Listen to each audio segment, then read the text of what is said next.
ایک رات آئے گی قیامت کے قریب جو 3 راتوں کے برابر ہوگی، تو لوگ پریشان ہو جائیں گے، بچے عورتیں چیخنے لگیں گی کہ سورج کدھر ہے، سورج کدھر ہے۔ تو 3 راتوں کے یعنی 12 36 گھنٹے کے بعد سورج مغرب سے نکلے گا اور سرخ پیلا تھوڑا سا اوپر جائے گا اور پھر غروب ہو جائے گا۔ تو شیطان ایک دم سجدے میں گرے گا، کہے گا یا اللہ آج جس کو بھی تو کہتا ہے میں سجدہ کرنے کو تیار ہوں۔ تو اس کے چیلے پوچھیں گے کہ استاد جی یہ آپ کیا کہہ رہے ہیں؟ کہیں گے یہ میرے مرنے کا سب سے پہلا سائن آ گیا ہے۔ لیکن اس وقت توبہ بند ہو جائے گی،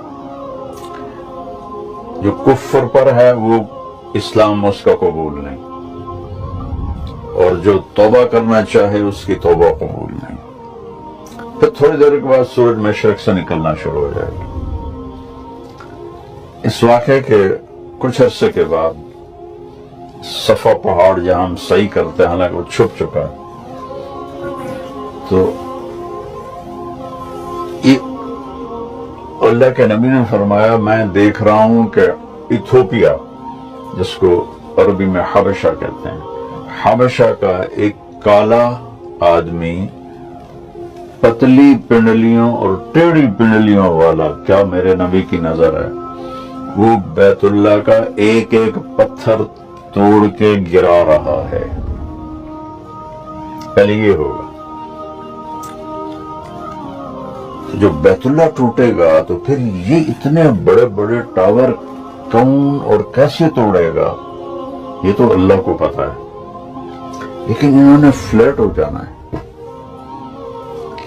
یہاں کتے پیشاب کریں گے، میرے نبی نے فرمایا مدینہ انسانوں سے خالی ہو جائے گا، مکہ انسانوں سے خالی ہو جائے گا۔ گزرنے والے قافلے کہیں گے یار لگتا ہے یہاں کبھی آبادی ہوگی۔ ابھی آپ اس آبادی کو دیکھیں، پھر حجم آبادی کو دیکھیں، اور پھر آپ میری بات کا تصور کریں تو آپ کہیں گے یہ تو ایسے ہی مولانا صاحب بات کر رہے ہیں، اور میں اللہ کے نبی کی آپ کو سنا رہا ہوں کہ گزرنے والے لوگ کہیں گے لگتا ہے یہاں کبھی کوئی لوگ رہتے ہوں گے، لوگ رہتے ہوں گے۔ تو جب بیت اللہ کو توڑا جائے گا تو ان بلڈنگوں کو اللہ کسی زلزلے سے توڑ دے، یا اس وقت کوئی ٹیکنالوجی ایسی ہو کہ وہ ان سب کو ایسے فلیٹ کر لیں، تو صفا پہاڑ ننگا ہو جائے گا۔ پھر ایک دن صفا پہاڑ پھٹے گا، اس میں سے ایک جانور نکلے گا جو سارے اہل ایمان کے ماتھے کو ٹچ کرے گا، ایسے صرف اہل ایمان، کافر نہیں۔ تو اس کے ایک ہفتے کے اندر سب اہل ایمان مر جائیں گے، وہ صرف کافر رہ جائیں گے، جانوروں کی طرح۔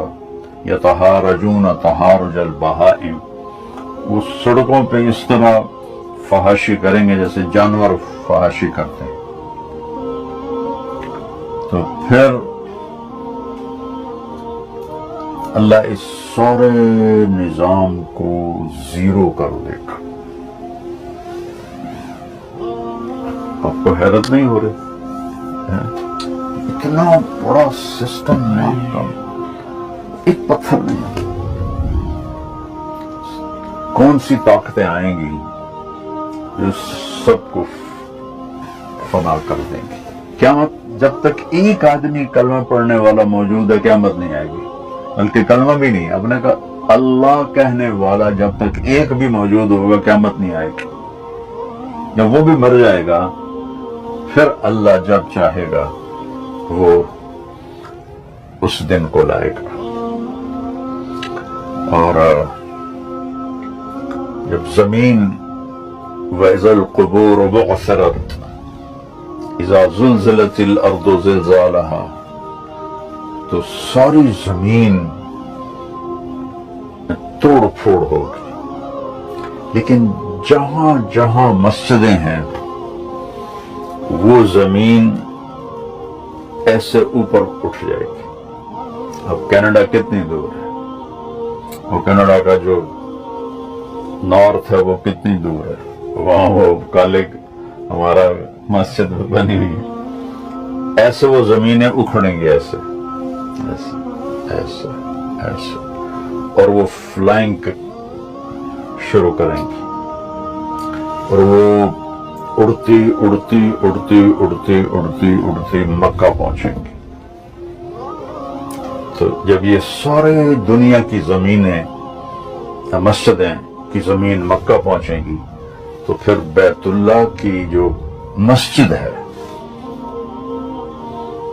جتنی بھی بڑی ہو جائے، اس سے بھی شاید بڑی ہو جائے، وہ ساری ایسے اکھڑ جائے گی، اور وہ ساری مسجدیں اس کے ساتھ ایسے گیٹ ٹوگیدر ہو جائیں گی. پھر وہ وہاں سے فلائنگ کریں گی اور مسجد نبوی پہنچیں گی.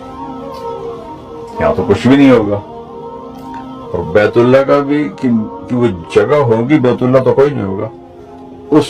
وہ جگہ جب یہاں وہ مسجدیں پہنچیں گی تو بیت اللہ کی جو جگہ ہے وہ کہے گی السلام علیکہ یا رسول اللہ.